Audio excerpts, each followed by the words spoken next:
Let's mic Janata journalist.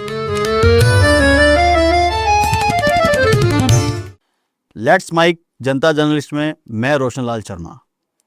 यहाँ हम बात करते हैं जनता से मिले फीडबैक पर जनता से जुड़े मुद्दों और उनकी समस्याओं की। आज हम एक ऐसी कंपनी की पड़ताल करेंगे जो कभी हर घर की पहचान हुआ करती थी, जिसका फ़ोन नंबर होना गर्व की बात थी और जिसके बिना संचार अधूरा माना जाता था। वह कंपनी है भारत संचार निगम लिमिटेड यानी BSNL।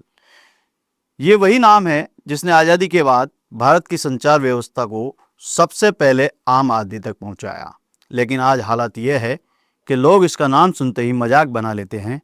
BSNL का मतलब भाई साहब नहीं लगेगा। सवाल ये उठता है कि आखिर ऐसी क्या परिस्थितियां बनी कि सरकार की अपनी दूरसंचार कंपनी, जिसे हर मदद और हर संसाधन मिल सकता था, धीरे धीरे रसातल में धकेली जाती रही।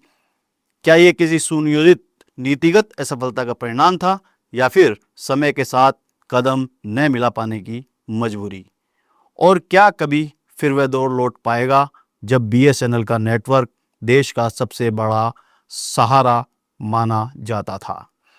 BSNL की यात्रा ब्रिटिश राज से जुड़ी हुई है। जब 1850 में भारत में पहली बार टेलीग्राफ लाइन बिछाई गई, तभी से इसकी नींव पड़ चुकी थी। 1885 में इंडियन टेलीग्राफ एक्ट आया, जिसने औपचारिक रूप से टेलीग्राफ और संचार सेवाओं को कानूनी मान्यता दी। आज़ादी के बाद धीरे धीरे टेलीग्राफ और पोस्ट को अलग अलग किया गया और फिर डिपार्टमेंट ऑफ टेलीकॉम का गठन हुआ। इसी विभाग से आगे चलकर BSNL का जन्म हुआ।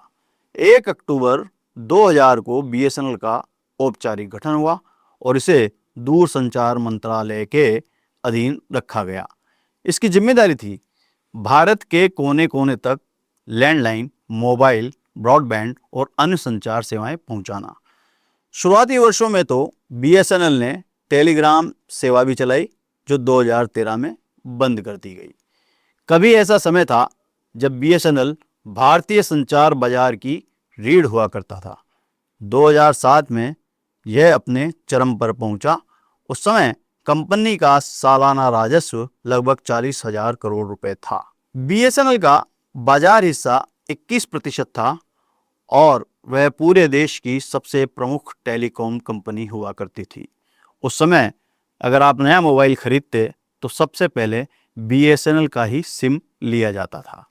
वजह साफ थी, जहाँ बाकी नेटवर्क नहीं पकड़ते थे वहाँ भी BSNL की लाइनें मौजूद रहती थीं। अगर हम लैंडलाइन की बात करें तो 2000 के दशक की शुरुआत तक लगभग पूरे देश में लैंडलाइन का मतलब BSNL हुआ करता था। अनुमान है कि 2005 से 2010 के बीच BSNL के पास 30 से 35 मिलियन लैंडलाइन ग्राहक थे। लेकिन जैसे जैसे मोबाइल और इंटरनेट का प्रसार हुआ, यह संख्या घटती चली गई। फरवरी 2021 तक यह घटकर 9.55 मिलियन रह गई थी और जून 2025 में यह संख्या और गिरकर करीब 7.47 मिलियन पर सिमट गई। यानी एक ऐसा समय जब BSNL का लैंडलाइन पर लगभग एकाधिकार था, आज वह अपने ही अस्तित्व के लिए संघर्ष कर रहा है। मोबाइल सेवा BSNL ने 2002 के अंत में शुरू की थी। शुरुआत में यह सेवा पोस्ट पेड और प्रीपेड नामों से जानी जाती थी। 2010 में इसने 3G सेवाएं भी शुरू की। एक दौर था जब इसके मोबाइल सब्सक्राइबर 121.82 मिलियन तक पहुंच गए थे। यह वह समय था जब BSNL मोबाइल दुनिया में भी मजबूत खिलाड़ी माना जाता था, लेकिन यह मजबूती ज़्यादा समय तक टिक नहीं सकी। 2009 के बाद इसकी गिरावट शुरू हो गई और धीरे धीरे यह घाटे की ओर बढ़ता गया। 31 मार्च 2022 तक कंपनी का कुल घाटा 57,671 करोड़ रुपए हो गया। अक्टूबर 2023 तक इसने 21.4 मिलियन ग्राहक गंवा दिए। गिरावट की वजहें भी कम नहीं थी। सबसे बड़ी वजह थी निजी कंपनियों से कड़ी प्रतिस्पर्धा। 2005 में जहां इसका बाजार हिस्सा 21% था, वहीं 2022 तक यह घटकर मात्र 7.9% रह गया। खासकर रिलायंस जियो ने जब बेहद सस्ते टैरिफ पेश किए तो बीएसएनएल उसके सामने टिक ही नहीं सका। उसका औसत राजस्व प्रति ग्राहक 118 रुपये से गिरकर 53 रुपये पर आ गया। इसके साथ ही नौकरशाही, सरकारी हस्तक्षेप, पुराने उपकरणों की समस्या और उच्च कर्मचारी लागत ने स्थिति को और बिगाड़ दिया। बीएसएनएल के कुल खर्च का 55 से 60% केवल कर्मचारियों पर जाता था। तकनीकी पिछड़ापन भी इसका एक बड़ा कारण बना।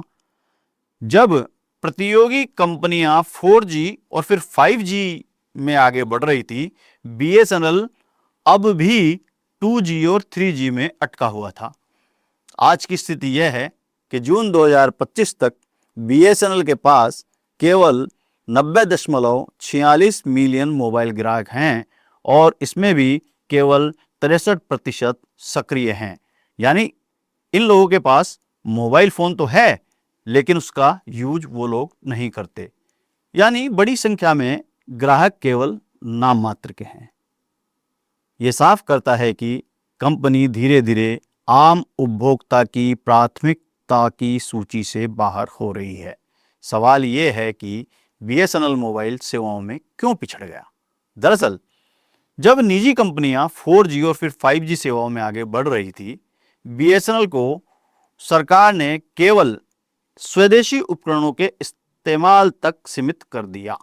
विदेशी कंपनियां जैसे नोकिया और एरिक्सन के उपकरण खरीदने पर रोक थी। इसके नेटवर्क अपग्रेड बार बार टलते जा रहे थे। नतीजा ये हुआ कि जहां उपभोक्ता तेज इंटरनेट और बेहतर कॉल क्वालिटी चाहते थे, वहां बीएसएनएल उनके लिए विकल्प ही नहीं दे पा रहा था। ग्राहक एक एक कर जियो और एयरटेल की ओर चले गए। निजी कंपनियों के मुकाबले बीएसएनएल की सबसे बड़ी कमजोरी यही रही कि वह निर्णय लेने में बेहद धीमा था। जहां प्राइवेट कंपनियां हफ्तों में कोई नई स्कीम या तकनीकी लागू कर देती थी, वहीं बीएसएनएल को महीनों और सालों लग जाते थे। शहरी बाजार पूरी तरह निजी कंपनियों ने कब्जा लिया और बीएसएनएल गांवों और सीमावर्ती इलाकों तक सिमट कर रह गया। हालांकि केंद्र सरकार ने बीएसएनएल को बचाने के लिए कई बड़े कदम उठाए हैं।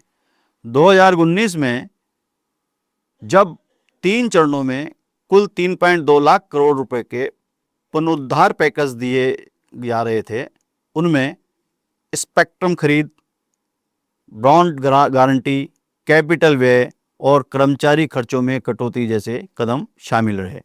2025-26 के बजट में भी 35,190 करोड़ रुपए का प्रावधान किया गया है। इसका लक्ष्य है स्वदेशी 4G और 5G नेटवर्क का रोल आउट, 1 लाख से अधिक नए टावर लगाना और 2027 तक कंपनी को फिर से मुनाफे में लाना। इसके संकेत मिलने भी लगे हैं। 2024-25 में कंपनी ने 262 करोड़ रुपए का मुनाफा दिखाया, जो 2007 के बाद पहला था। लेकिन असली चुनौती अब भी यही है, क्या बीएसएनएल अपने खोए भरोसे को फिर से हासिल कर पाएगा? सरकार भले ही पैकेज दे रही हो, लेकिन उपभोक्ता तभी लौटेगा जब उसे सही समय पर बेहतर नेटवर्क और तेज इंटरनेट मिलेगा।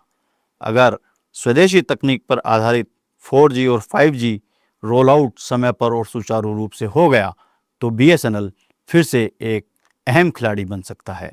खास तौर पर ग्रामीण कनेक्टिविटी और राष्ट्रीय सुरक्षा में इसकी भूमिका अब भी बेहद महत्वपूर्ण है। आज जब हम मोबाइल और इंटरनेट की दुनिया में पूरी तरह निजी कंपनियों पर निर्भर हो चुके हैं, तब यह सवाल और अहम हो जाता है कि क्या सरकारी कंपनी का अस्तित्व बचा रहना चाहिए? जवाब है हाँ, क्योंकि बीएसएनएल केवल एक कंपनी नहीं, बल्कि राष्ट्रीय सुरक्षा, डिजिटल समावेशन और दूर दराज के गांवों तक संचार पहुंचाने की रीढ़ है। अंत में यही कहा जा सकता है कि बीएसएनएल की कहानी एक चेतावनी भी है और एक उम्मीद भी। चेतावनी इस बात की, अगर किसी सरकारी उपक्रम को समय पर तकनीकी और नीतिगत सहयोग न मिले तो वह कितनी जल्दी ढह सकती है। और उम्मीद इस बात की कि अगर ईमानदारी से सुधार किए जाएं तो उसे दोबारा खड़ा भी किया जा सकता है। शायद आने वाले सालों में फिर हम ये कह सकें कि जहां बाकी नेटवर्क फेल हैं वहां BSNL है। लेट्स माइक में आज इतना ही। आपको ये मुद्दा पसंद आया हो तो प्लीज़ इसे शेयर और लाइक करें। आपके सुझावों का हमें इंतज़ार रहेगा। कमेंट बॉक्स में आएं और बताएं कि हम अपने इस कार्यक्रम में और क्या सुधार करें। आप हमें अपने मुद्दे भी भेज सकते हैं। आप सुन रहे थे let's mike more than radio. Follow कीजिए हमें हमारे सोशल मीडिया प्लेटफॉर्म्स पर। It's time for news. It's time for more than radio. Presenting the first radio news app, Let's Mic. Let's Mic, a news-based app on your phone where you get to watch and listen news, talk shows, interviews, radio show podcasts.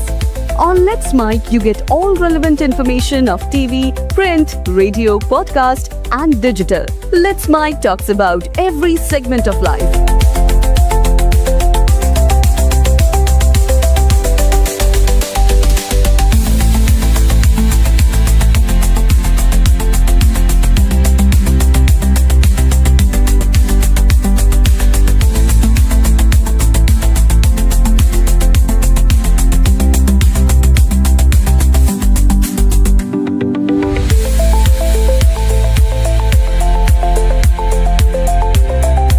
Download the app now from Play Store. Available both on Android and iOS mobile phones.